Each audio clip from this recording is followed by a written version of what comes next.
And this is our third and final public hearing for this year for ETPA leases, which will commence on October 1st or thereafter. We had two prior public hearings, one in Mount Vernon and one in White Plains. Very glad to see some familiar faces, some unfamiliar faces, mostly familiar, I must say. So we're going to hear people who are interested in talking from both the tenant perspective and the owner perspective. Let me introduce the board members who are here. Elsa Rubin on my far right, public member. I'm going to skip over Jean for just a minute. Malene Aqua, who is a public member. Ken Finger, an owner member. And I want to make a special introduction for Jean. A couple of you have heard it before because you were at our prior meetings. But Jean is our newest tenant member who was sworn in literally seconds prior to the beginning of our meeting in Mount Vernon, our first meeting. And the other, well, there are a lot of notable things about Jean. We've seen her resume, and it's very impressive. But the other notable thing that I want to mention is that Jean is from New Rochelle. And as far as I recall, certainly in my tenure on the board, which has been quite a number of years now, we've never had a member from New Rochelle. So that is, especially pleasing thing for us. So welcome, Jean. We're delighted to have you. She's got a lot to take in, as you know, but in any event, we are really glad to have her on the board. Elliot Cherson advised that he was unable to be here this week. Emma Lofton-Woods, Jean Lofton-Woods, had surgery on her jaw a couple of weeks ago, maybe even a little longer. She's recuperating. She can't be here. We're sort of hoping that maybe she could be here to just, at some point, maybe one of our meetings in the next couple of weeks. Even if she can't talk, which will be very frustrating, but to listen and participate as best she can. But she won't be here tonight.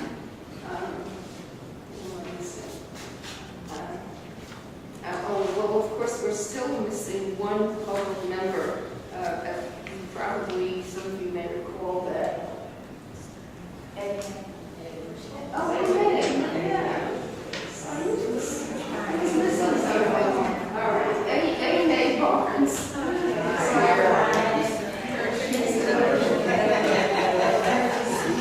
You guys found your way in Yonkers. Yes. He's a published member. Michael Rosenblatt resigned last year because he moved out of Westchester County, and by law he was unable to continue on the board, and nobody's been appointed yet to take his place. So we have an 8-member board, but not everybody is here tonight. Chuck Lesnick, who is always early, is not early tonight. I told you about it. He told me. I'm sure we'll be here. I'm surprised because he's always early, and he usually has a preliminary speakers list and so forth. But we will do our very best to proceed until he comes with it. So just a couple of notes. On this list, there are mostly representatives of tenants or tenants themselves. Some representatives are also tenants. There are 3 owners. I think that Chuck may have a longer list of owners, and he does. We'll work with it.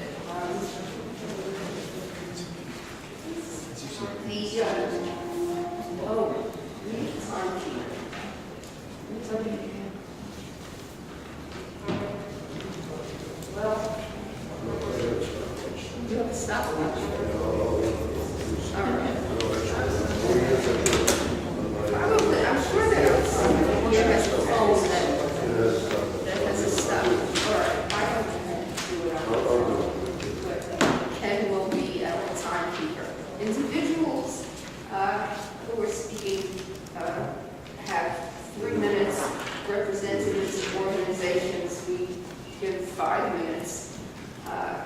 You have a handout, please, I guess just give it to me until Chuck gets here, and we'll distribute them to the board.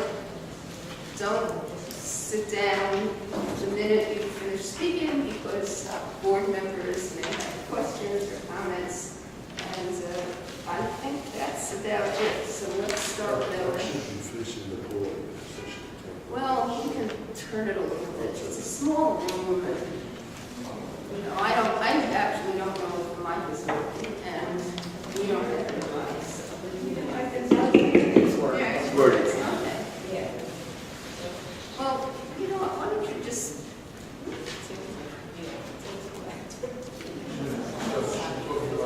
Well, I know, but everybody should. Okay, our first speaker is just for Brandon. Well, unless you want to what? Oh, you're not going to speak? Yes, I'm going to speak. Oh, okay. Cynthia Miller. I thought you might want to speak first. I know, you are second. Cynthia Miller.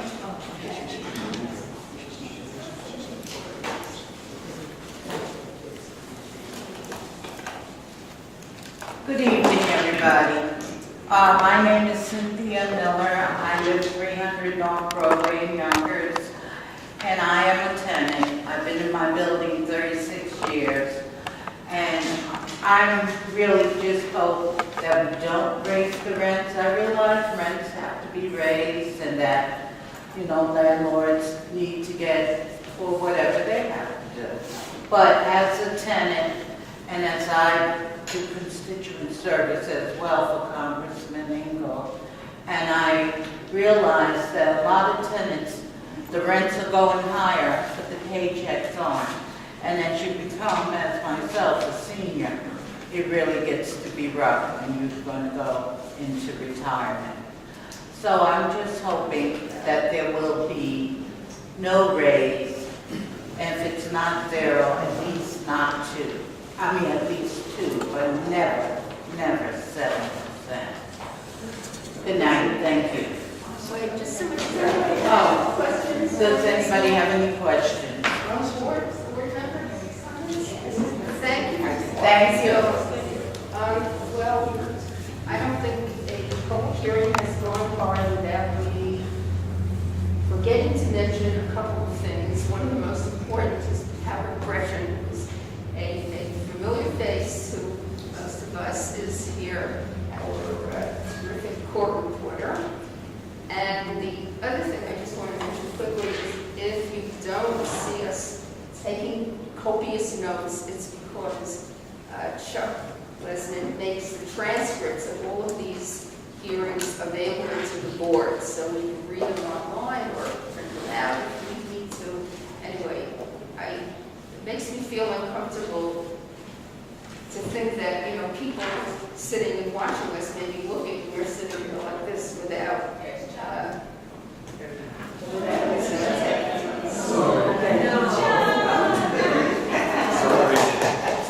We're both at good time. You're just playing hooky?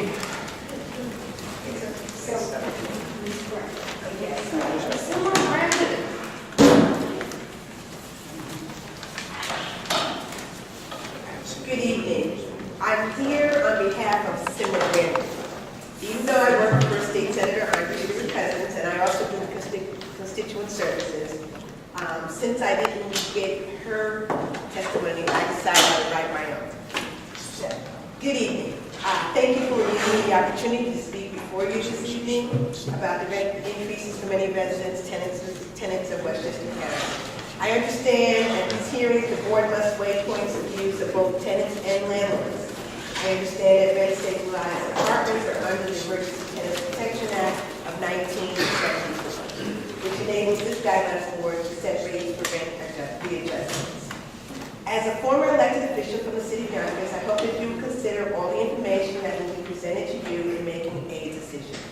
Please be mindful of the impact on our economy.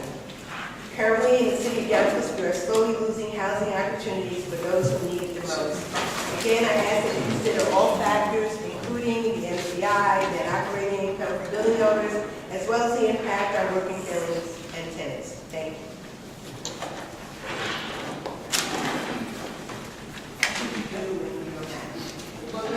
Board members a chance to ask any questions.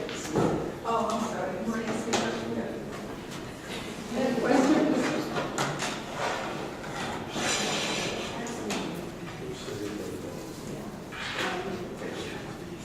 Town manager.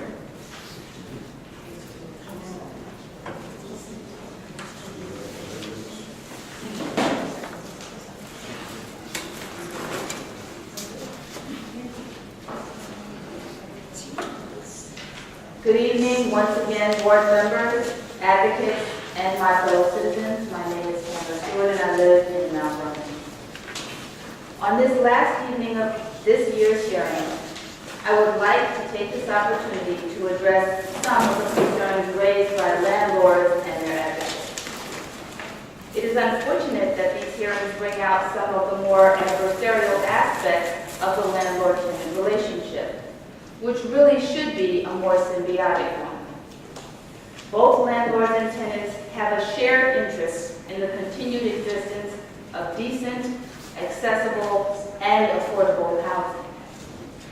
Both groups can benefit from better communication and greater cooperation with one another.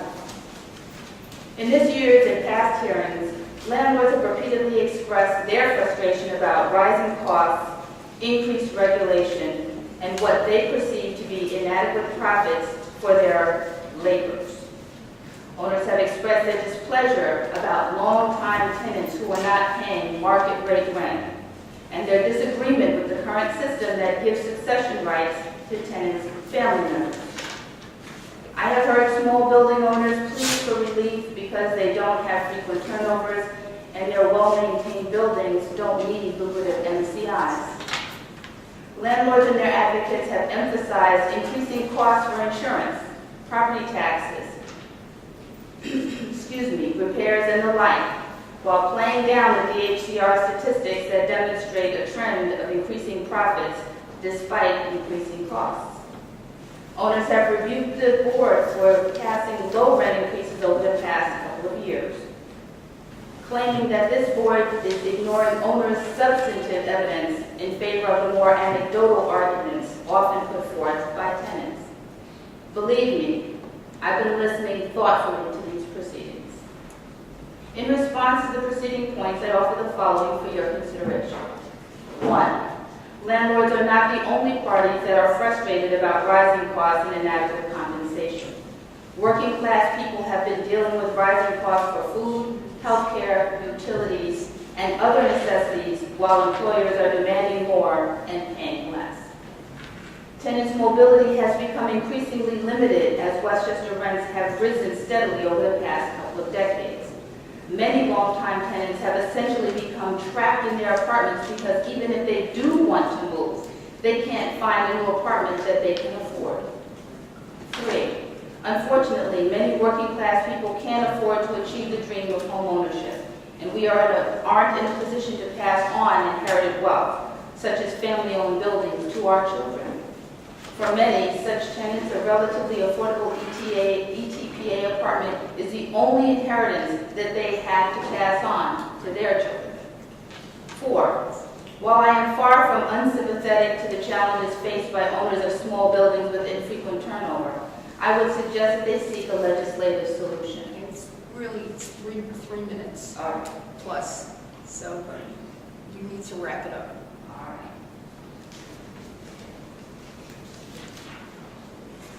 The reason that the Emergency Tenant Protection Act of 1974 was passed is because the tight rental housing market at the time was so heavily weighed in favor of owners that tenants were being forced to choose between homelessness and double-digit rent increases that they can't afford. The name says it all. The Emergency Tenant Protection Act was enacted to protect tenants, not owners' profits. Thank you again for your deliberations, and I urge you to please pass 0% rent increases this coming year. Thank you. Well, thank you. Let me just say that even though I cut you off, we do have the balance of your testimony on the handout sheet, and we will all read it. Thank you. Any questions, comments for Ms. Stewart? Thanks.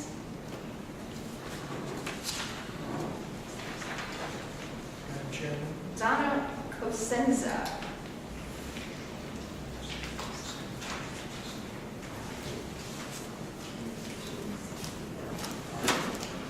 Good evening. My name is Donna Cosenza, and I am a building owner, small apartment building, 8 units in Hastings. Though I don't live there, we can't afford the taxes there. I live up in Montrose. I just wanted to make a couple of comments on Mr. Whitelane's meeting, but I did go to Mount Vernon. There was a comment about market rents. We can't charge market rents. If your building has 6 or more living spaces, it's controlled, that's it. And new buildings, they're not going to be fancy-dancy new buildings for people who make a lot of money. Unless they're condominiums or houses, if they're apartment buildings, they're going to be low income. Again, they're going to be controlled. The bulk of Westchester buildings are getting old. Many necessary repairs, as you just mentioned, are not eligible for MCI increase, such as the $15,000 that we spent a few years back tearing out our parking lot and driveway and replacing it. Something has to cover this. We are supposedly raking in profits on vacancy leases, another thing that you mentioned. But we have no vacancies. I only have 8 apartments. Most of my tenants, I know them all. They all have my cell phone number for emergencies. I even have one tenant that consistently was paying at the end of the month and now pays into the next month. So effectively, we're working a month behind. Do we throw them out or try to? No. We know these people. We want to keep our people there. Homeowners are leaving New York. They can't afford the taxes.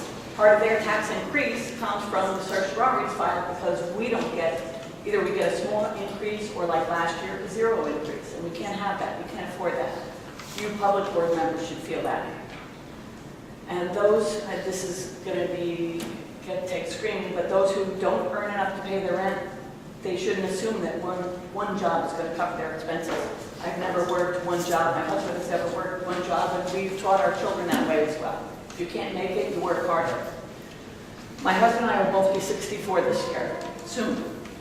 I'm healthy, he's not. I'd like in another year, he should be able to retire. He should be able to reap a little bit of the reward of the building we've owned for 33 years. By then, it'll be 34 years.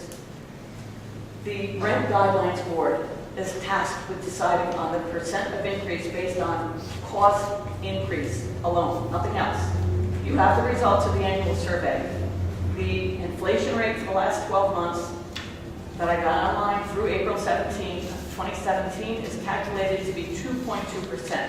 The consumer price index is 1.9% increase. Again, 0 is a no-go. You can't do it. Any questions? Board members? No questions, so thank you very much.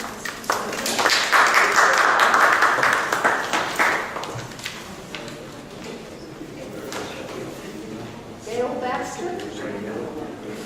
Gail Baxter? Right here. Oh.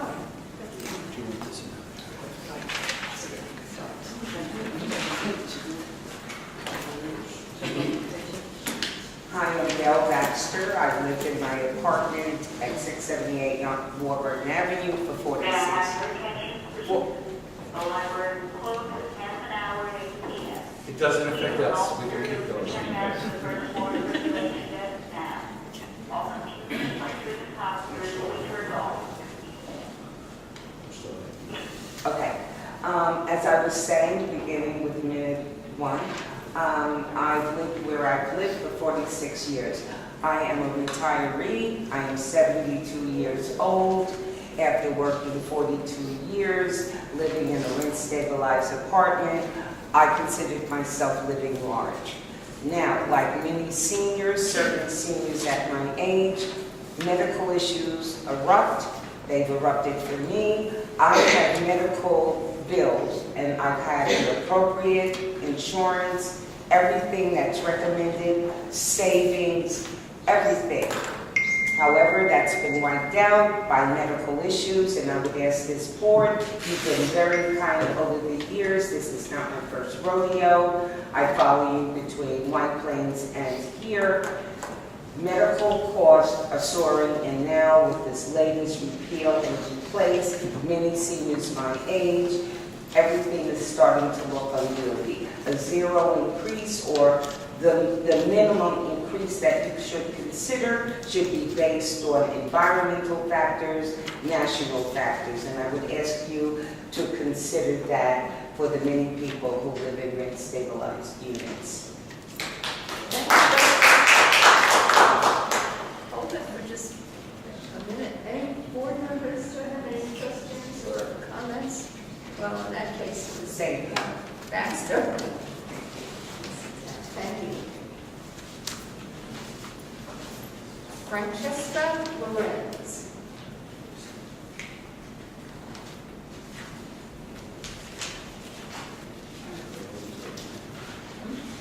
Good evening. My name is Francesca Lorenz, and I live at 678 Woburn Avenue, opposite side, and I have lived in medical and now for 47 years. I have been very lucky that it has been a rent-stabilized apartment. But if that act didn't happen in 1974, I would have been out of there a long time ago. I raised 2 daughters there, and I have worked all my life up until about age 75, and now I have health issues. Again, we got an increase in our Social Security, and that money went to pay Medicare. So we never really saw that increase. I tried to live very quietly and economically, but we're having a very difficult time now. So I am asking the board to consider a zero increase this year. The maximum should be 1%. Thank you. Any questions? Comments, questions? Thank you. Jean DeRista.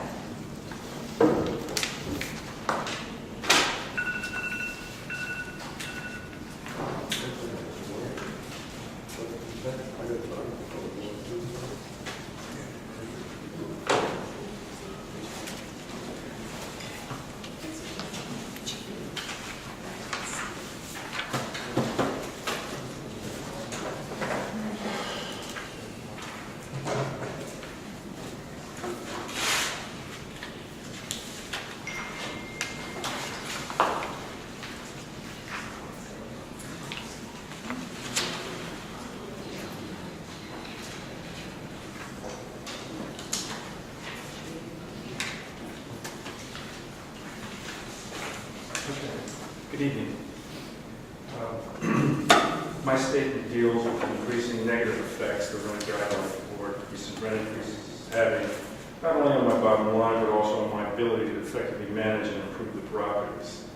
The effect of the rent guideline board continued low rent increases coupled with higher taxes, insurance, fuel, water expenses have for several years contributed to the reduced growth rate observed in my company and other EPA-controlled properties.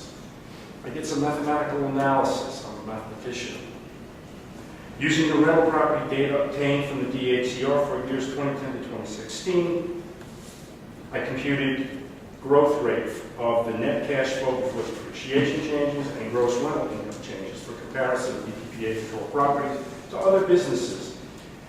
My analysis determined that the growth rate of net cash flow during this period was only 2.7%. I valued that significantly lower than the 8.6 average increase in revenue reported as compound annual growth rate for U.S. businesses for the years 2012 to 2017. Further, the growth rate of gross rental income during this period was 0.4%, basically no growth. Such low growth is having a detrimental effect on landlords' ability to carry out major infrastructure renovations or repairs. Property management is a business, and therefore landlords project their profit by delaying repairs and or increasing rents from the apartment's preferential rent to its legal regulated rent. tenant reps have testified to their landlord's delay in carrying out maintenance and repairs in a timely manner. But what is actually happening is that landlords are doing what they must to ensure profits so they can continue to run their business. I'm now going to explain how this situation is directly affecting my business, my building. There are currently no outstanding violations in my building because we follow all Yonkers building health and safety codes and promptly address all problems as they arise, as we have done for the past 4 years. But this is now done by repairing the affected service and not by conducting the renovations that should be done to replace the aging equipment. Buildings currently need replacement of existing iron sewer lines, removal of lead-based wood, replacement of new lumber, electrical wiring, etc., etc. Many of my EPA-controlled buildings, sewer and water pipes are corroding that result in leaks into the apartments. During 2016, on 6 separate occasions, we had to open ceilings and walls and cut out sections of the sewer pipe to remove the corroded sections and then replace the new pipe and connect to the existing line using pipe treatment. Several of the leaks were large enough that water flowed down several floors in the boiler to the boiler room needing ceiling repair. Several apartments below the leaks were affected and their walls and ceilings needed to be opened to allow them to dry to prevent mold.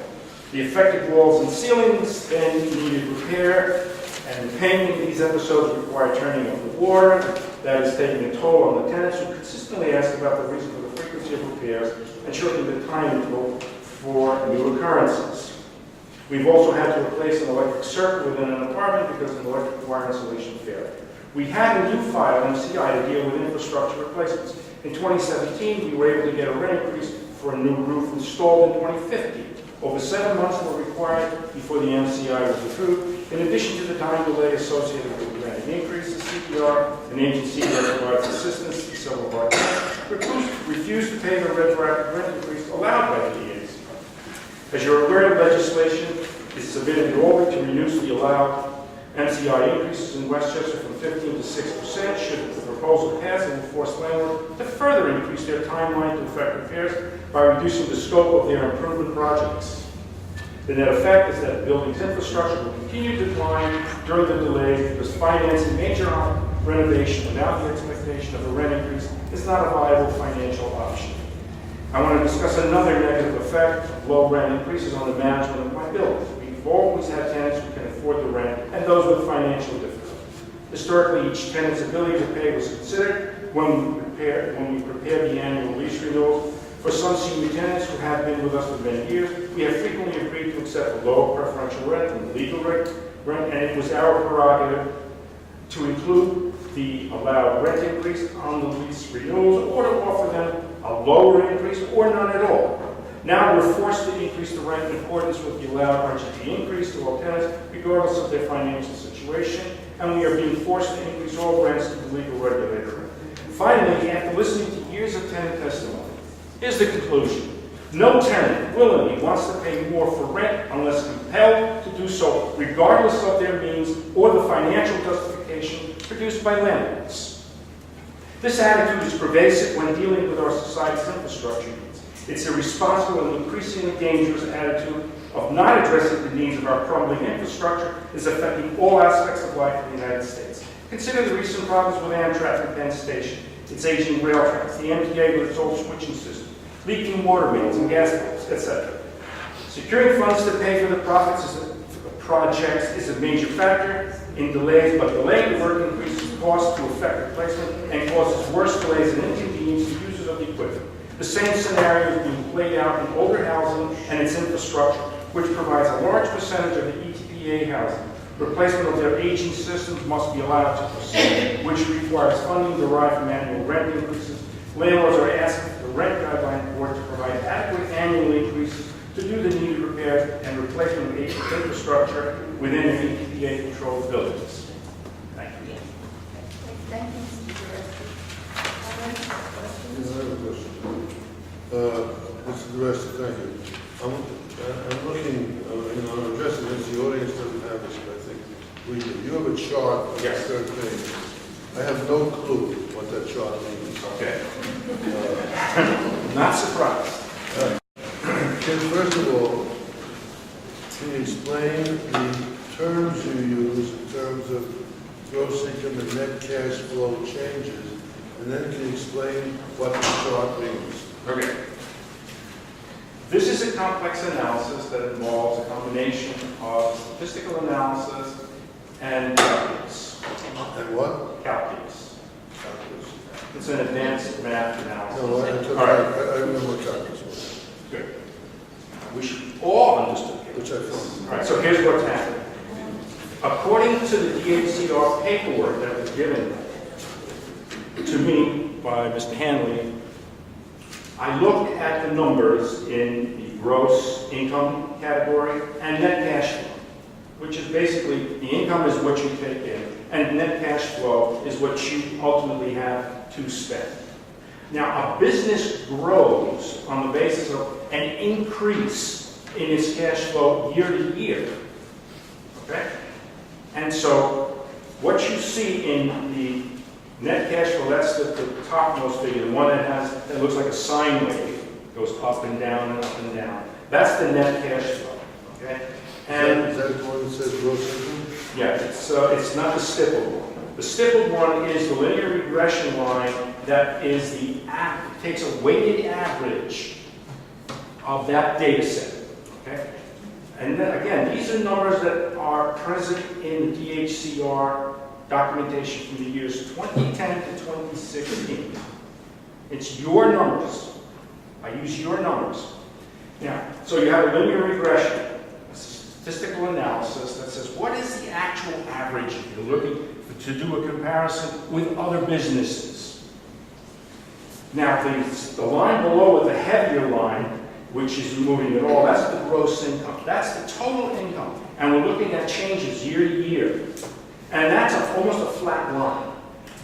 Okay? Now, you take the first derivative. This is where the calculus comes in. You take the first derivative of that regression analysis, and you get growth rate. Okay? Now, there are people on Wall Street that do what I just did, and they call us quants. Quants. Q-U-A-N-T. Basically, mathematicians who help businessmen with their arithmetic. So, the objective of this analysis is to show categorically that the real estate property management industry, ETPAs only, ETPA, has flatlined. It's flat. Gross income isn't moving. It's 0.4%, and the net cash flow is 2.7%. That's it. That's the growth rate. When you compare that to all the other businesses in the United States, which is 8.6%, it's pathetic. If you were talking to your stockbroker or any investment house, Sir, you know what? We really just All right, explain this. can ask for an explanation of what it is. I'm not sure we will follow it as carefully as we well, should my have. objective is But not to talk down. but- Did you prepare this yourself? Yes, ma'am. Okay. I'm a professor at NYU. No, I just wanted to know if it was. Yeah, it's me. It's all me. I could do a lot more, too. This is just the tip of the iceberg. Thank you. Madam Chairman, there's a speaker on there that has to leave at 8 o'clock. Is it possible she can moved up? Sure, who is it? Miss Margie? Ms. Margie, you're on. Hands up, Margie. And you'll have time to spare. Thank you. My name is Amanda. I'm a property owner in Yonkers. First off, I'd like to say, this is nothing personal. There shouldn't be a problem between the tenant and landlord. The truth of the matter is, we understand, in my building, all my tenants are single mothers. I care about my tenants, and they've been with me for a long time. And I wouldn't like to see them leave. But I understand also, for me, when the taxes go up, when the oil goes up, when the Con Ed goes up, when the property insurance goes up, what choice do I have? So now I'm working 2 jobs, I have the properties, and I can't pay the bills. So am I supposed to lose everything I have? We wouldn't raise the rent if everything else didn't go up. So what I would like to say is the cap is very difficult for landlords to deal with. Like a 3-bedroom apartment, May I have your $900 name, please? rent a month. Library closes 15 minutes to 8 p.m. Please bring all materials presented out to the first floor circulation desk now. All computers, printers, and copiers will be turned off now. The book sale is closed. It will be open to the public at 9 o'clock tomorrow morning. Good night. You get that in 20 seconds, You get, I'll round it up. But when you go buy a property, the going rate for each apartment is $250,000. So it seems like everything else is going up except the rent. And that's why we're having a hard time. Nobody wants to lose all the hard work to the bank. So that's why we're asking for the category to be removed with a reasonable rate, of course. And there should be agencies to help these people that are having a hard time with the rent. Thank you. Thank you. Wait, don't Tanya, it's not clear to me what you mean by the cap. Well, because with the ETPA, the rent is capped at a certain rate, right? That we capped it at 0%, that's 2.5%. Oh, okay, I just didn't understand what you meant by cap, but you mean the increases in your view are insufficient? Right. Okay, thank you. How many apartments in your building? 7 units. 7 units? Yes. And that's the only property you have? No, I have another property with 5 units. They both in the same category? No, the 5 unit is not under ETPA. The 7 units is. Yes. And it's in here in Yonkers? In South Yonkers. Thank you. Any more questions? Thank you very much. Thank you.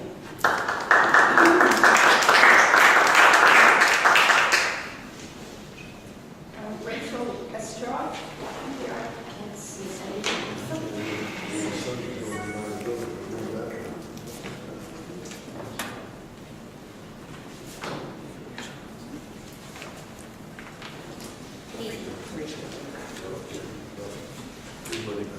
Thank you for the opportunity to speak on behalf of Assemblymember Shelley Mayer tonight. As an Assembly member representing Yonkers, which has the largest number of rent-regulated units in the county, I want to express my concerns about any potential increase for tenants in the apartments regulated under Emergency Tenant Protection Act of 1974 in our county. One of my primary priorities in Albany is strengthening the protections for tenants and expanding the availability of affordable housing. Any rent increase will make rent-regulated units less affordable in our county, a result inconsistent with the Act's intent. Each year, when tenants, advocates, and elected leaders press for little or no annual rent increase, there are questions about how, with such small increases, landlords can continue to sustain the buildings and the units. There are some consistent responses, such as the increased revenue from major capital improvements and permissible increases due to vacancies. But this year, there are some additional reasons to call for a minimal increase. A mild winter and low energy costs have provided landlords with particularly light burden, and implementation of the property tax cap have eased burdens on landlords. Since 2014, many energy costs have declined, and as Moody's Investor Service noted, one of the primary sources of landlords' increased expenses, property taxes, have been moderated and tightly controlled. The levy growth for municipalities was 0.73 in 2016 and 0.68 in 2017. And school district property tax levy cap was 1.26 for the 2017-18 school year and 0.12 for 2016-17. While this has contributed to reduced costs for landlords, it has also contributed to reduced wage growth for residents. While inflation has begun to increase, it is largely attributable to increases in rents and medical expenses. Real or inflation-adjusted wages rose a modest 0.8% in 2016, and an even smaller 0.5% for most employees not in management positions. While many continue to struggle to get back to pre-recession levels of income, renters are having a particularly difficult time. While median rents have increased at 8.6%, renters' incomes have dropped 6.8%. As United Way's Alice report noted, 55% of Westchester's renters are rent burdened, paying more than 30% of their income on rent. When the county needs thousands of units of affordable housing to to meet the needs of the county's residents, we ought not to be edging affordable units out of affordability. There's much we need to do to address the erosion of affordable housing. At the federal level, the President's budget proposal to slash federal investments in affordable housing by 15% or $7.4 billion is unacceptable. Our municipal housing stock is eroding, and I worked hard to secure needed money for Yonkers municipal housing in the New York State budget, and that will help. We certainly need more units, and we need to preserve those units we already have. This requires ensuring the annual increases are modest. The cost of MCIs are not permanently affixed to tenant space rents, and we eliminate vacancy control. We can also help preserve affordable housing by ensuring the county rent guidelines board appropriately balances the needs of tenants and landlords in determining maximum allowable rent increases.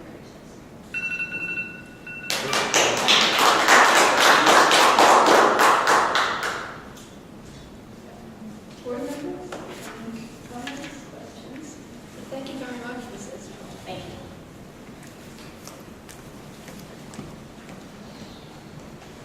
Giovanni Puerta.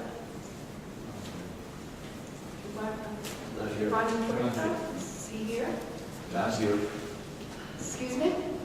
He's not here, sorry. He's not here. No.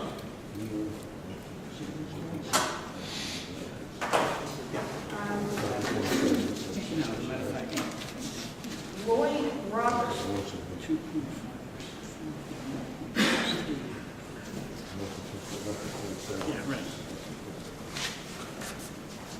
Good evening to everyone. My name is Lloyd Roberts. I'm a tenant at 300 North Broadway, and my building actually is a two-side type situation. It's actually a co-op, and it's actually a rent stabilized building. So my conversation is going to be a little bit different from a lot of what I've been hearing, and I'm only speaking for myself. But I'm pretty sure there are a number of other individuals and people that live pretty much in the same situation that I am actually going to be speaking in regards to what I have observed. In a rent-stabilized building where there are tenants, depending on how many tenants are in the building, like the one that I'm living in, I know there are maybe about 8 or 9 tenants that they are not part of the co-op. And I do know that when it comes to repairs, the people that own the co-ops, they have to pay for all the repairs in that building. So that's not an expense on the landlord because he has already sold his apartments as shares. And whoever purchased those apartments as shares, they are responsible for any repairs in those apartments. And the corporation board is responsible for a lot of the repairs and renovations that go on within the building. So my take would be, I don't see why there has to be constantly all these rent increases constantly going up in regards to the situation that I'm looking at, because I've asked for so many maintenance work to be done, and it seemed like it took years before those maintenance repairs came. And I've been living in that building for almost 39 years, and I've been paying rent for 39 years. And as far as I can see, to me, it seems like all the rent I paid, whatever repairs was needed, would have been more than satisfying in regards to the amount of rent that I've paid in regards to my apartment. But to the maintenance that I've done, I can't see where it balances out in regards to the payments for the repairs that are made in my apartment, because I've been calling for repairs and I get negative response a lot of times from the managing parties. Recently I got some work done, but the only reason why that work was done was because I sent a letter in to the DHCR, and the inspector sent a letter to the landlord and to us that they were coming to the apartment. The day they were coming to the apartment, that day the landlord sent painters to the apartment. I actually avoided the painters from coming because I knew that the inspectors were coming that day. So this is a situation where I'm saying I can't see why we're asking for all of these increases as far as my situation is concerned and the building that I'm living in, when this is what we're actually facing. And it's not just, I'm not just the only individual that's probably going through this, but I guess the majority of the people doesn't show up, so you'll only hear it from me per se. Thank you very much. Questions?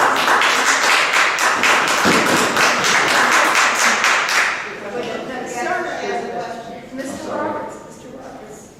Mr. Roberts, could you I'm sorry? clarify for me? You said your building is partially rent stabilized. Yes. And then part of it is Co-op. co-op. Yes. And are you in the co-op part? No, I did not purchase. Okay. I you would did pretty not much- purchase. Okay. It's a long history which I really don't want to get into because I know time and so forth. But the building that I'm living in was the first building to go co-op non-eviction plan because we fought for that and I spoke with the Yonkers City Council in regards to getting that situation overturned. Wherein our building was the first building in Yonkers to go co-op non-eviction because we were all going to be evicted because we did not purchase. And we had a case where we took it to the Attorney General and everything got overturned. So our building is one with a very tricky situation because of the conditions that caused it to go co-op, which was illegal. So because of that, there was kind of a balancing act where they allowed them to keep the co-op, but at the same time, tenants were perpetual tenants for the building. Okay. And you're saying the co-op owners. I'm sorry? The co-op owners are responsible For their maintenance of repair. their, that's correct. So you don't see the need for increases? That's my point. Okay. I just want to make sure. Wait, Mr. Roberts, I know you seem to want to really sit down. Do you have any idea how many rent-regulated units are in the building? How many rent-regulated units are in the building? If you know. From the top of my head, because I do speak with Miss Lofton, because she lives in the same building. She lives in the same building. And there are about, I would say maybe there are maybe 8 or 9 tenants that's presently in the building. We came all the way down from maybe about 22 tenants who moved out, who took a deal or whatever it may be, but we're down to maybe about 8 at this point. Okay, And how many apartments do you have there? I'm sorry? Approximately how many apartments do you have there? In the building. All total? Rental? In the building? I would say maybe 8 or 9. 83. 83. But it's 83 apartments in the building, 83 in the building. I'm sorry, I have the hearing aids and it echoes, that's. Okay. Well, if you see Reverend Imogene Lofton Woods, please give her our best. I will.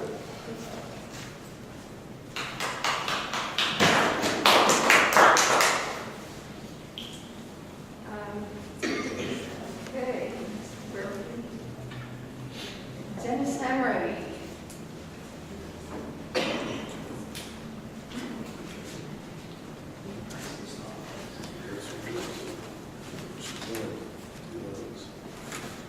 Madam Chair, members of the board, members of the audience, my name is Dennis Hamady. I'm the Executive Director of Mount Vernon United Tenants. I've given you some stuff at the prior, and I want to thank Ms. Estroff, who just also talked about the percentage of people who are rent burdened in this county, 55%. One of the prior memos, because the same tenants don't want to pay that high percentage, but the great majority of people are paying too much. That's a reality. And I want to direct most of my comments to the public members here, especially so because they're the ones who really are representing the public's interest. We do have a public policy crisis going on right now with affordable housing. It's the most intractable problem that there is in Westchester County. It remains that way, and it's very difficult to get a hold of it, how to resolve it. We want to develop affordable housing, but we have to preserve what we have. You'll hear some landlord representatives say, well, they shouldn't be the one to have to bear the burden of solving this crisis. And we're not saying they have to solve that, but you'll see with the numbers, especially as Ms. Roach will present, landlords are making increasing profits on their buildings, all of the PCA buildings. Regularly, they trot out a few small owners, and we recognize some of them have difficulties. But somebody talked about not having any turnovers. The DHR stats show there was over 1,300 vacant units this past year in your schedules, okay? And I presented some data from last week, Monday night, showing that resulted in about an $8 million increase.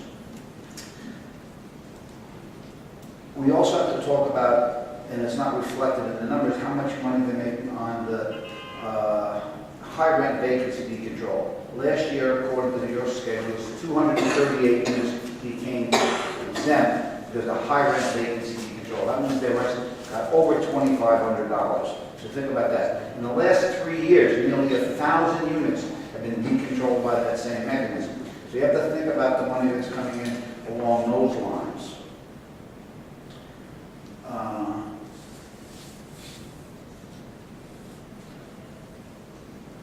One thing that I always noticed at these hearings, and I was explaining to Gene Anderson, person on the board, was most of the people who come here, the tenants don't come out as much because they don't really see they're getting much of a benefit from the laws. The rents are so high now, you can't move into an ETBA apartment for under market now.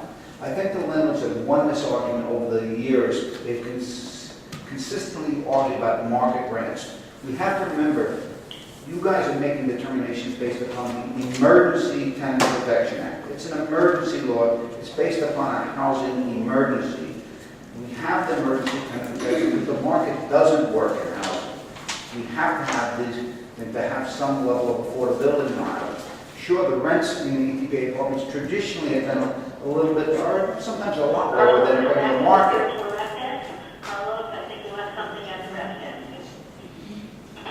But the reality is now that ETBA rents have actually, in some cases, surpassed the market because of the giveaways in the state laws. So you have people, you can't find an ETBA apartment for under $1,500, $1,600, $1,700 now. The only people who really benefit are longer-term tenants, and that's really hurt everything. So I think the landlords have won in the largest sense. They really kind of turned the debate around. They made this thing about a market.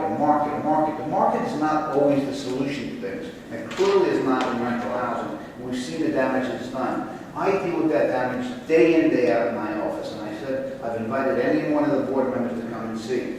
We stop about 200 evictions a year. I hear from the landlords who come in here how they love their tenants and they want to do this and that for their tenants. I mean, I don't see that in my work, but I see people being brought to court day in, day out. The slightest thing goes wrong with somebody, especially when you're paying 50, 60% of your income for rent. And the article I gave you last week talked about the guy who says people he's dealing with, the soup kitchen and food pantry, they're paying 75% of their income for rent. That's what I think the public members have got to focus on. The public housing crisis that we're facing, the public policy crisis of affordable housing, the pain and suffering that people go through. One of the landlords spoke earlier about the stresses of running a building. And there may be some stress. We all have stress in our jobs and things like that. But you want to see stress, come to my office and see people, a mother with 2 children facing a 20% increase and doesn't have the money to pay it. Or she misses a couple of days' work because her kids are sick and she's behind the 8 ball and she gets brought to court. And she's got to pay not only all the back rent, but she's got to pay excessive attorney's fees and things like that. And most likely she'll get evicted and stuff like that. That's what real stress is, when people know they can't provide for their families. And that's, unfortunately, a reality of the housing crisis here in Washington County. And I think this board, especially the public members, have got a certain responsibility to prevent that, to prevent the most vulnerable among us. Believe me, the landlords aren't the ones who are going to be going to the shelters. It's the people who we represent. Thank you.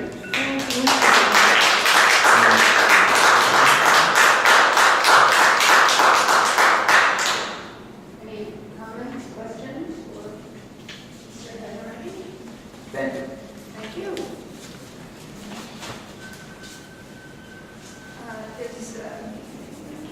Is Sylvia Holmes here?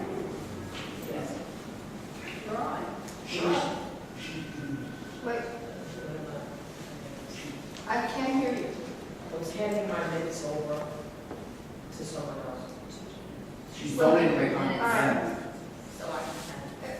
Do I understand you correctly? You are going to cede your 3 minutes to Yes. Ms. Brooke? Okay. Yeah.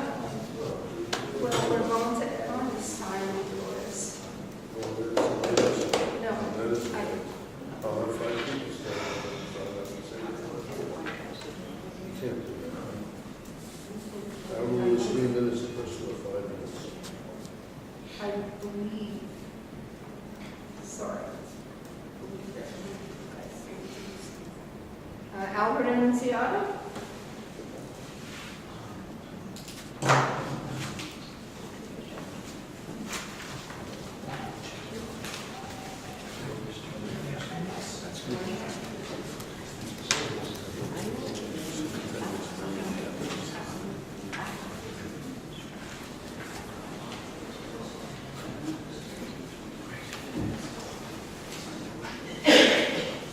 Don't time me until everybody has these, You have 10 minutes.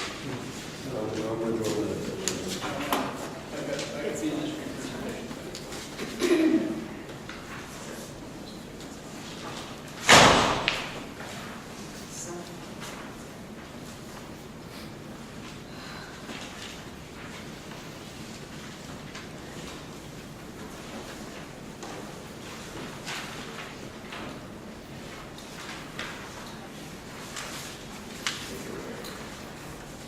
thank you, Madam Chairwoman, and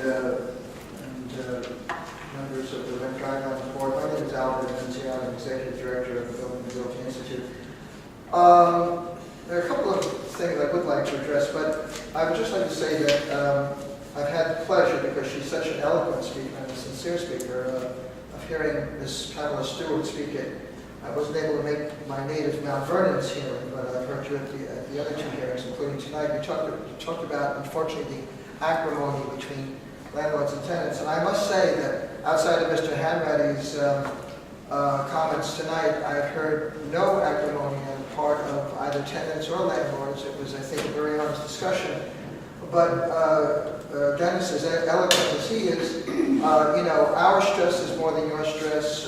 We're in more need, more than owners, whatever. And in the spirit of your comments, my dear lady, that doesn't add to the integrity it doesn't add to the integrity of the testimony. I've given you Section 4, subsection B of the ETPA Act, which goes into the specifics of the charge to the Rent Guidelines Board. Now, it's not a bad thing. I mean, I don't have this memorized, and I don't expect any of you to have it memorized either. But it talks about the things that you should consider as required by law, and it talks about the economic condition of the residential real estate industry. So it's the markets. It's what's happening. And people are part of markets, and owners are part of markets. And you have the symbiotic relationship that I think Ms. Stewart referred to so eloquently in White Plains that is so critical to a proper maintenance of the housing supply. So you can see the economic conditions of the real estate industry, which are the market factors, and one, relevant data from current and projected cost of living indices for the affected area, Westchester County. But here's an intriguing third part of what you should consider. Such other data as may be available to it being this good body. As soon as practical after the creation, and therefore not later than July 1st of each year, Rent Guidelines Board shall file with the State Division of Housing its findings for the preceding calendar year, etc., etc., etc. And then it says, the standards of rent adjustments may be applicable for the entire county or may be varied according to such zones or jurisdictions or criteria that within such county as the board finds necessary to achieve the purposes of this subdivision, which is properly promulgated, it's tough to say, rent guidelines. So one could argue that within the boundaries of the law, you could decide or discuss, not vote on, a low rent guideline to say that those areas of the ETBA communities that have rents with buildings with rents under a low rent guideline might be appropriate. So you do have the power here in Section 4, subsection B of the ETBA statute.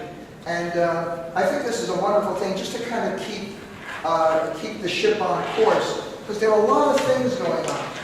On the tenant side, let me share this with you. The Village of Ossining has come up with a 14 to 15 option approach to affordable housing. And option 12 is a consideration to adapt ETPA, the ETPA Act.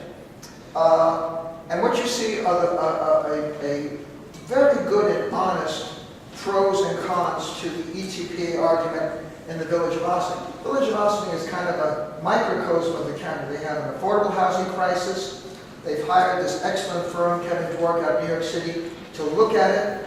And one of the 15 options or so is a consideration of ETPA.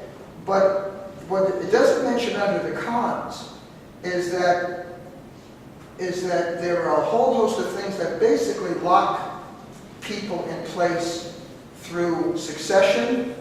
Okay, the other side talks about MCIs, okay, and the like, and vacancy allowance provided by law. Succession is provided by law, where one family, we heard two lovely ladies here talking about being in the same apartment for 47 and 49 years, and their families could actually have a right to that apartment literally in perpetuity. So you've got the succession issue, you've got the Section 8 issue, where when I worked for the county planning department, Section 8 was a means to get families started in an apartment, and as the family's income grew over time, their share of the rent grew, and then at some point that voucher was taken away to provide another needy family with the voucher. So there are a lot of things going on that are provided by law in the courts and everything that are really beyond the purview of this board. Vacancy allowance, MCIs, they're constantly under sale. We heard Shelley Mayer's representative talk about MCIs. 5 minutes, so wrap it up. Okay, as executive director, I hope I can get another minute or two in here. I did not speak at the other hearing, so I would like to at least get another minute or two.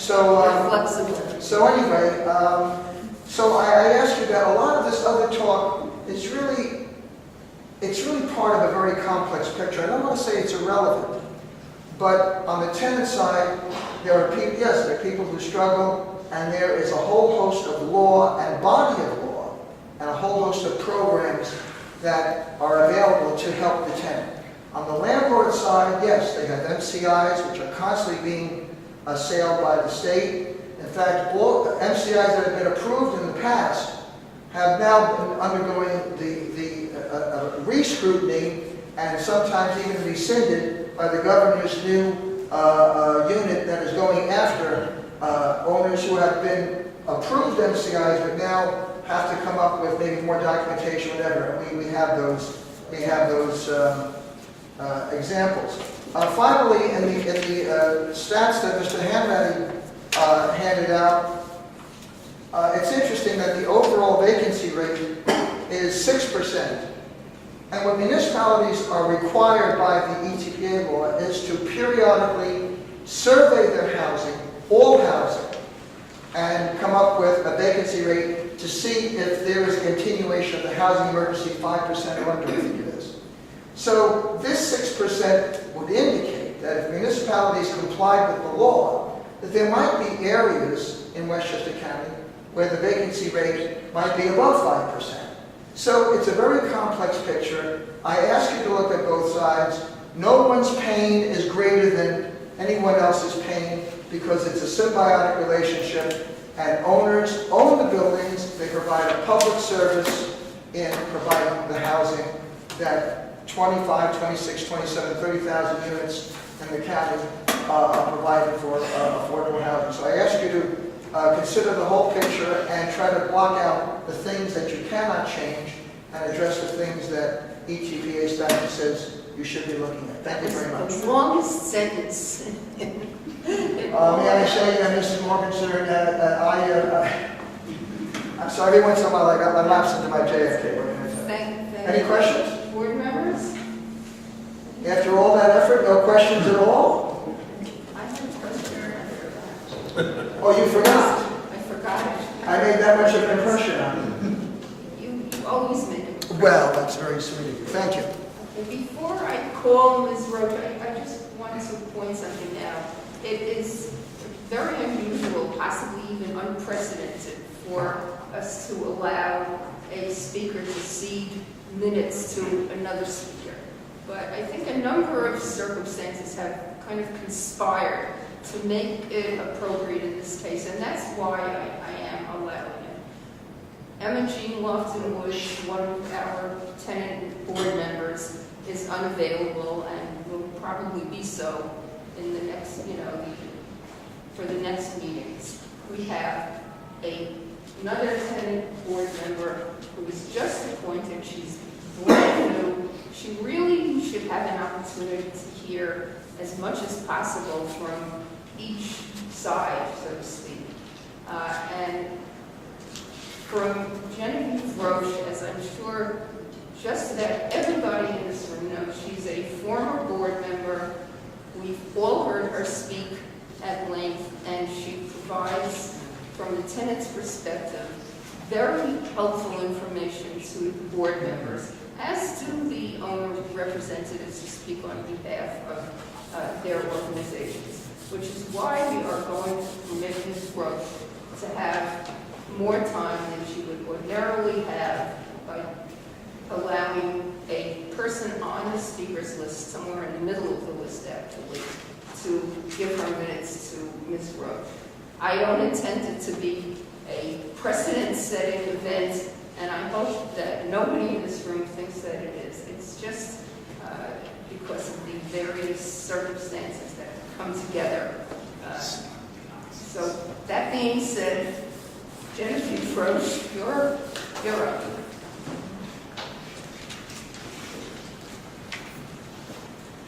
So you'll get 6 minutes. Well, actually, Ms. Annunziata clocked in at 8, so I think I can do mine at 8 as well. You got it.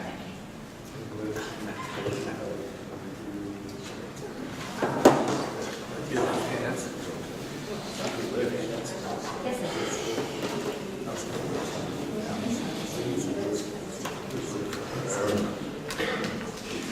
This is for...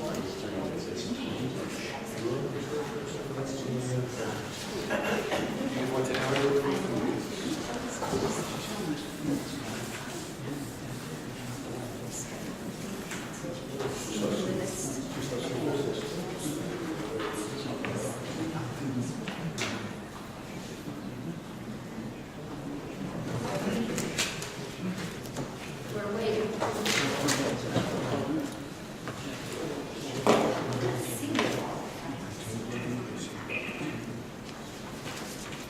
We're gonna get there. Did you know I'm here?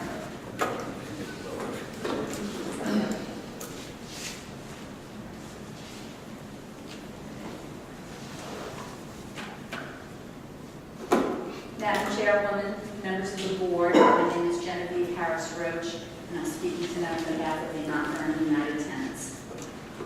What? I beg your pardon? I'm sorry.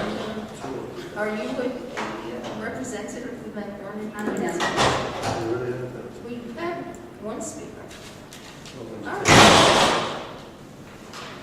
right. You get your 8 minutes. Sorry, go for it. This year brought a continued acceleration of the number of factors involving affordable housing. The 4 factors I'm going to speak about are acceleration factor number 1, the loss of regulated apartments, number 2, rising rents, number 3, rising landlord income, and number 4, and the one that says it all, rising landlord net operating income. First and foremost is the continued acceleration in the loss of regulated apartments. We have lost 11% of rent-stabilized apartments in the last 3 years, close to 3,300 units. 4.6 were lost between 2014 and 15, and 6.9% were lost between 2015 and 16. In addition, another 355 apartments were permanently exempted from the system. Add to that the 3-year average of 408 apartments lost per year, and we are looking at a loss of another 753 units deregulated in 2016-17. Worse, we lost 11%, or 811 of the units renting for less than $1,000 a month. At the same time, 567 units were added to the now 34% of rent-stabilized apartments renting for more than $1,500 a month. 12% of all rent-stabilized units now rent for more than $2,000 a month.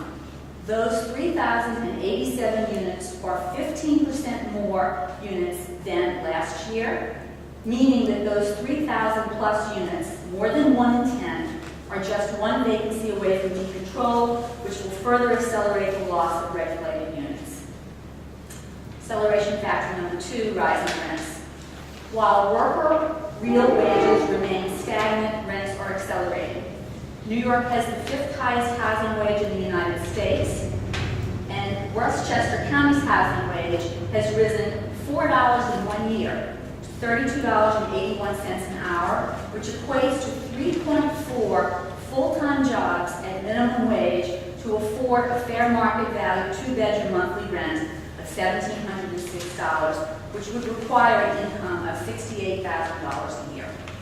The monthly rent affordable at 30% of county median income is $836 a month. How many apartments are available at that rent? The average regulated rent, however, is $1,383 a month, and the average rent for apartments that became vacant during the survey period is now $1,937 a month for a 1-year lease. That is a 16% raise since last year, and breaking the $2,000 barrier, a $2,030 a month rent for a 2-year lease, vacancy lease, and that is 22% more than last year. Well, all of this is well above the affordability based on Westchester housing income and housing and income statistics. Acceleration factor number 3, landlord income. While the loss of apartments and the amount of regulated rents accelerate, what's also accelerating is landlord income generated from the rent-regulated housing stock. Total income is up the last 3 years 14.5%. Rental income is up 15% over the last 3 years, even with 3,293 fewer units in the system. Units lost to deregulation, which garnered additional rental income, not even included in the DHCR data. And expenses are down. Expenses before depreciation and interest last year and the year before were in absolute numbers even below 2014 numbers. Acceleration factor number 4, and again, the one that says it all, landlord net operating income. With expenses essentially level and income up 15% since 2013, it surely comes as no surprise that the percentage of net operating profit is higher than it's been in 15 years. Landlord cash flow is up 26% since 2013. Indeed, the higher than necessary rent guideline increases passed in 2014 contributed to a jump in 2015 net operating income to 36.7%, only to be surpassed in 2016 by net operating income of 38.5%. That is the highest percentage of profit since 2002, 15 years. In hindsight, the numbers are clear. The rent freezes tenants have argued were more than justified, and the guideline increases, small as they may have seemed, were not necessary and contributed to what is now historically large net profits in 2015 and 2016. All of this is shown in the handouts that I've prepared, and anybody has any really detailed questions about it that we can't answer tonight, please feel free to give me a call to explain it. As for 2017, if you look at my net operating income, it's the last page of the handout. For 2017, I have projected conservatively that even if landlord income on regulated units stays at the same level as in 2016, and we all know that the rent does go up year after year, expenses, which have been trending lower year over year for the last 3 years, but have been essentially level, could go up a virtually impossible 9%, highly unlikely given the continued low oil prices in 2017. And even if income stayed the same as 2016 and expenses went up 9%, net operating income would still come in at a very healthy 33%. Hence, even last year's rent guidelines of 0% and 0.5% were, in hindsight, too high and not necessary. Why? Because that estimated 33% NOI for 2017 does not take into consideration the additional revenues owners generated from three things. An estimated $12 million that will be generated for 2016 vacancy leases, additional revenues of between $15.6 and $25.5 million to be generated from an estimated 763 vacancy deregulated units in 2016 and 17, as well as the additional income from rent guidelines passed last year. As you can see on one of the handouts, all of that together is an additional $28 to $38 million, not even including the market value rents that are generated for the more than 79% of Westchester's unregulated apartments. And so it goes this year. Each percentage point, because we never know to the 11th hour what the landlords are going to propose, each percentage point increase you pass will generate an additional and unnecessary $4 to $5 million, revenues that are not needed either to cover expenses or to make it possible to realize a healthy profit due to the already generous profit derived from the millions generated by the deregulated units, vacancy increases, and of course the unregulated units. Hindsight is proving what we have suspected for several years now. Board members, we are in serious rent rollback territory. Thank you.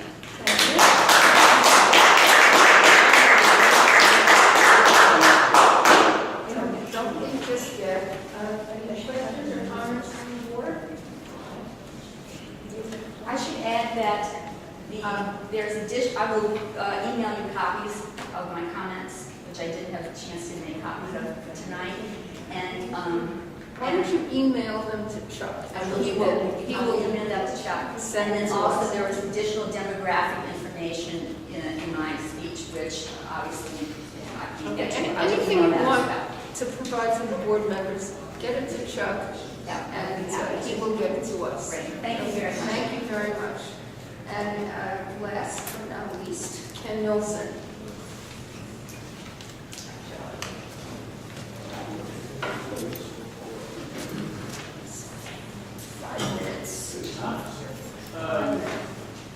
Jerry, go ahead and give them this time. No, I would request, it was Jeff, when he called into DHER, indicated that I would be taking, Lana Shifatelli, who is the chairman of the AOAC, asked me to take the industry presentation, which is what this is.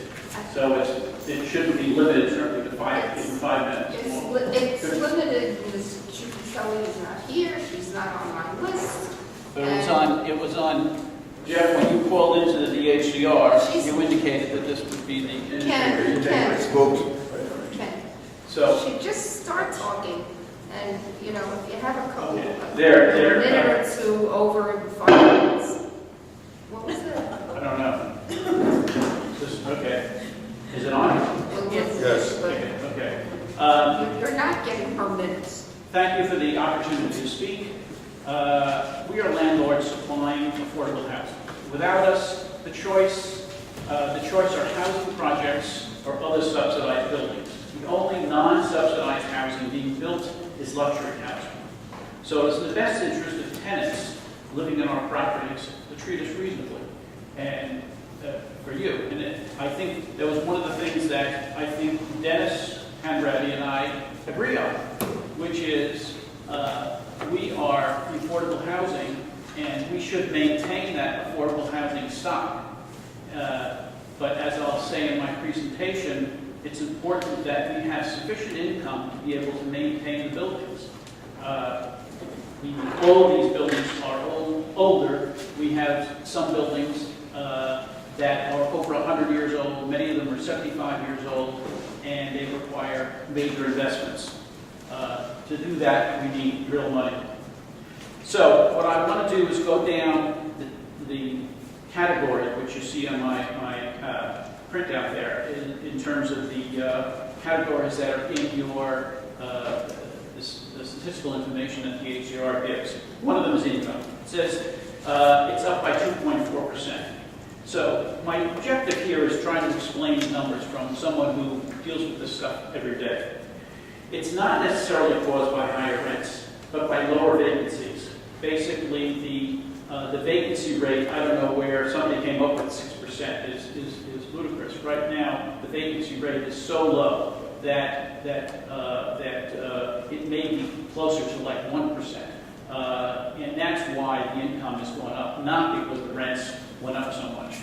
The calculation that Ms. Roach was talking about, where she projects these legal regulated rent things and comes up with something like $13 million. It's the same flawed analysis they talk about every year, which is totally ludicrous. It has to do with legal regulated rents, not the actual rents. You project it out and you get funny numbers. The fact is they've been saying this for years, and if you look at the tables, they never come up with that kind of number. So the assumptions in her analysis are flawed.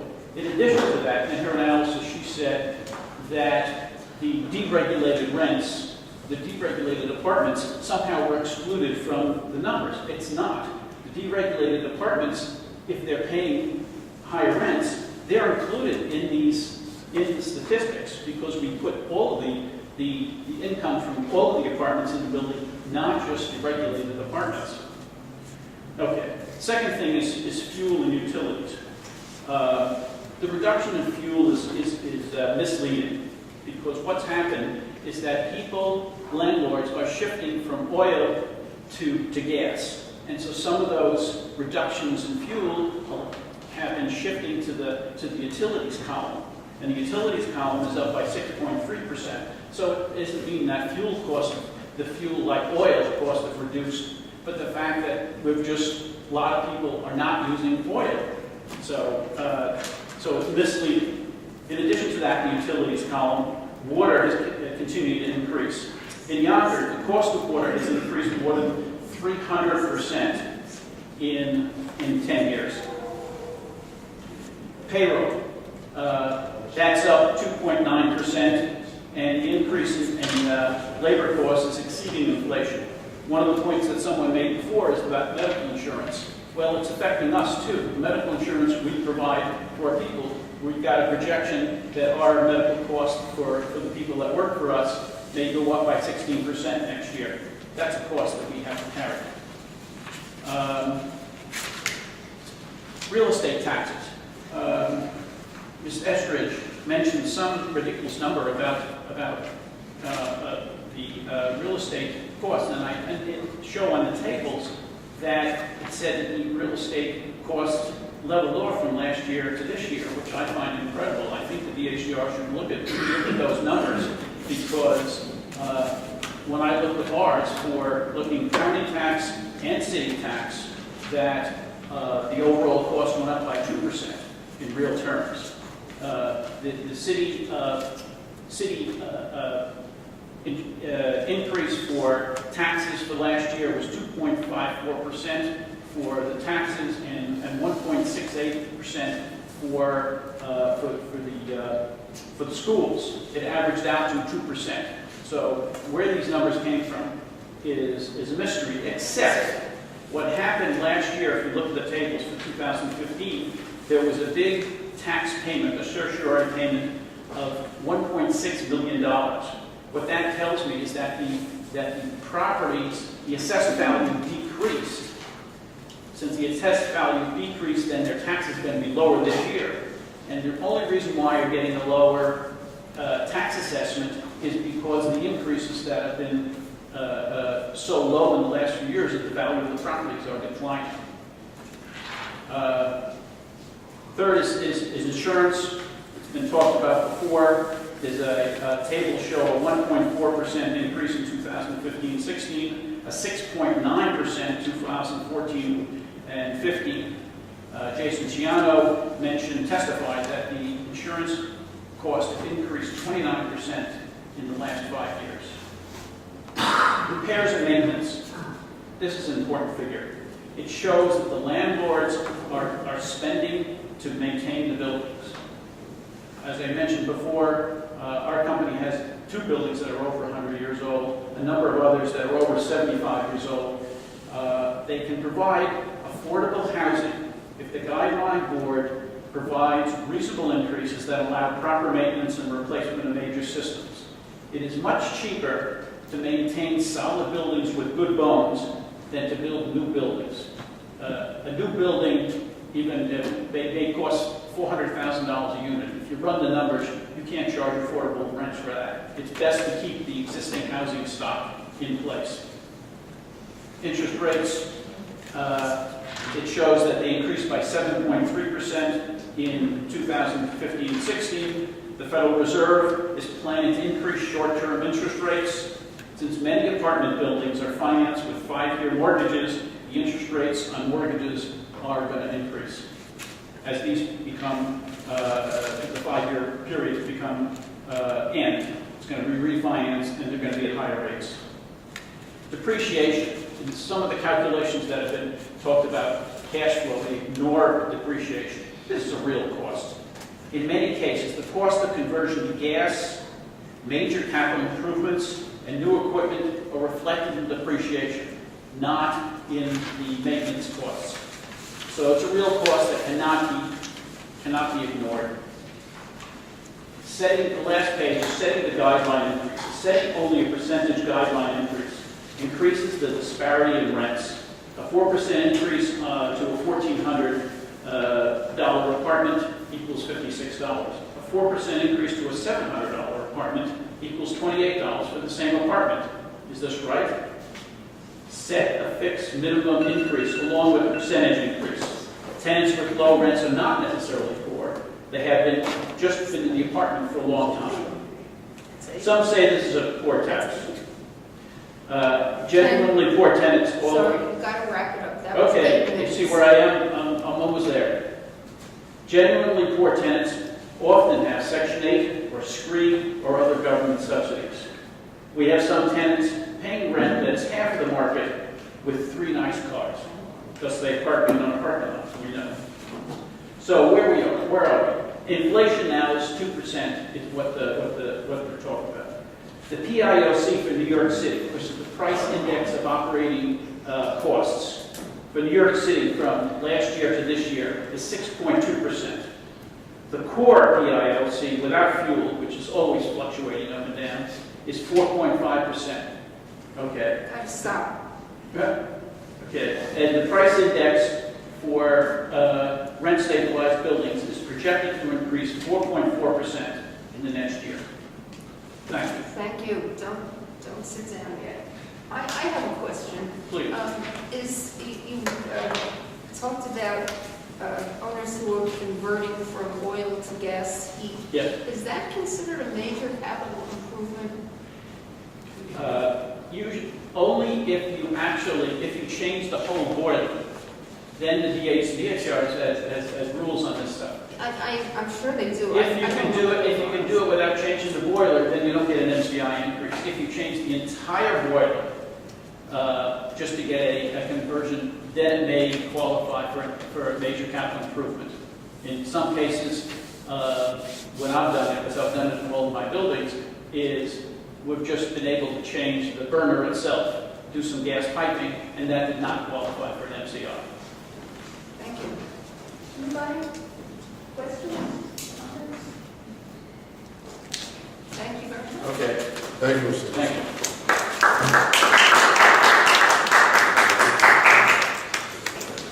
Okay, that's it for our speaker list. We had 14 speakers. Is that a good turnout? Just let you know before we adjourn that we have we're finished with public hearings, as you know. We have 2 more meetings. The first is Tuesday, June 20th at 7 o'clock. It's at Iona College in New Rochelle. I don't think, we've never been there before for a meeting, so this will be new. I can give you the address. It's 48 Mayflower Avenue, Driscoll Hall, 2nd floor. That will be for the board representatives of the owners and the tenants to present their respective positions to the board. It will not be for any public discussion and there will be no speakers from other than board members. The following Tuesday, June 27th at 7 o'clock in White Plains City Hall at 225 Main Street is to set the guidelines after hearing rebuttals from tenants and owners if they wish to present them. They'll be shorter than the initial presentations from the previous week. We will have motions on the guidelines, have discussion, and ultimately we will vote on the increase, there is an increase for the following 1 year and 2 year leases starting October 1st. Chuck, did I miss something? Thank you. Okay, thank you. So that being said, Ready to adjourn the meeting. motion to adjourn. And, second was Eddie Barnes. In discussion,